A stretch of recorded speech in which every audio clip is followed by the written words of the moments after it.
سؤال لكل اب وام. بيجيبوا لاولادهم سماعات في ثانويه عامه. انت عايز تدي ابنك فرصه ان هو يكون طبيب او مهندس في المجتمع ده. انت مش مقتنع بقدرات ابنك الحقيقيه، او شايف ان هو من حقه ان هو يلعب وما يذاكرش.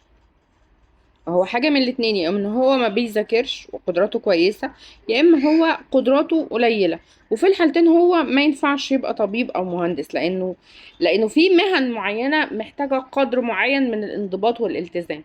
منها مهنه الطب، محتاجه آه، قدر كبير من الانضباط في المذاكره، والانضباط بعد كده في الشغل، والانضباط والالتزام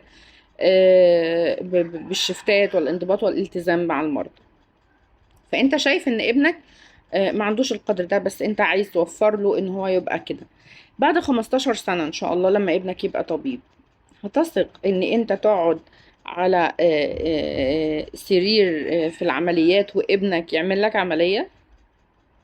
عندك القدرة ان انت تحط ثقتك وتحط حياتك بين ايدين ابنك اللي انت جايب له السماعة بايديك وعارف ان دي مش قدراته، وتسيبه يديك جرعة تخدير؟